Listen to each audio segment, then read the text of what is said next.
Maka ketika kita tahu dampak dari khasiat yang Allah berikan pada benda tadi, apa sikap kita kemudian? Bukan kemudian kita pasrah dengan qada tadi. Satu sisi kita memang harus ridho ketika itu menimpa kita. Tapi di sisi lain, karena kita tahu bahwa setiap benda itu diberikan khasiat oleh Allah, maka di situ adalah ruang ikhtiar.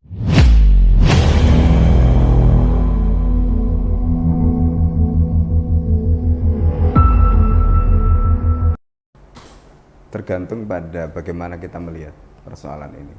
Ketika kita melihat masalah ini sebagai musibah, di dalam hadis riwayat Imam Muslim, Rasulullah itu sudah memberikan panduan.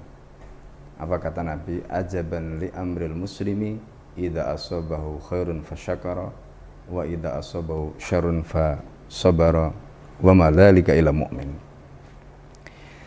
Sungguh luar biasa orang muslim itu ketika dia mendapatkan kebaikan dia bersyukur, dan ketika dia mendapatkan musibah dia bisa bersabar, dan itu tidak mungkin bisa dilakukan kecuali orang mukmin. Dalam hal ini Rasulullah menyebutkan wa ma dzalika illa mu'min. Kenapa Rasulullah menggunakan kata wa ma dzalika illa mu'min? Karena yang bisa melaksanakan dua hal sekaligus. Karena kata Rasulullah SAW, al-imanu nisfan. Iman itu ada dua bagian. Nisus syukri wa nisus sabr. Separuhnya itu berupa syukur, separuhnya berupa sabar. Kapan kita bersyukur? Ketika mendapatkan nikmat. Kapan kita bersabar? Ketika kita mendapatkan musibah. Dan itu dua-duanya bisa dilakukan hanya oleh orang yang beriman kepada Allah Subhanahu wa taala. Maka Rasulullah menyatakan wa ma dzalika illa mu'min. Nah, pertanyaannya kemudian, iman seperti apa yang menjadikan saat ini kaum muslimin itu ketika menghadapi musibah seperti ini mereka bisa kuat?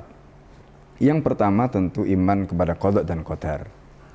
Kita tahu bahwa manusia itu pada dasarnya dia tidak bisa lepas dari sesuatu atau dari perbuatan yang bisa menimpa dia, baik itu karena dia maupun karena orang lain.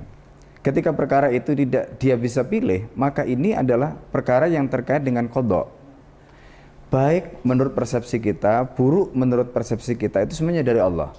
Maka sikap yang pertama adalah ar-ridha bil qada, yaitu sikap menerima keputusan Allah Subhanahu wa taala.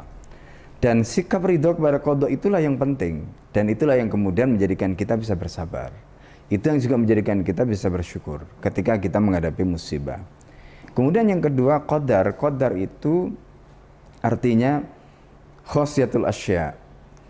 Allah menciptakan sesuatu seperti virus COVID-19 ini, dia menyerang misalnya bagian tubuh tertentu. Begitu masuk ke pernafasan kita menjadi sulit bernafas dan seterusnya. Itu bagian dari khosiat yang Allah Subhanahu wa taala ciptakan pada virus tadi. Maka ketika kita tahu dampak dari khasiat yang Allah berikan pada benda tadi, apa sikap kita kemudian?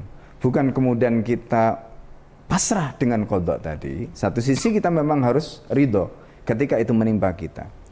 Tapi di sisi lain, karena kita tahu bahwa setiap benda itu diberikan khasiat oleh Allah, maka di situ adalah ruang ikhtiar.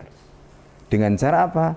Di antaranya ajaran Nabi SAW itu adalah perintah idza sami'tum ardal waba'i fala tadkhulu fiha. Kalau kamu sudah mendengar ada bumi tempat terjadinya wabak, kamu jangan masuk.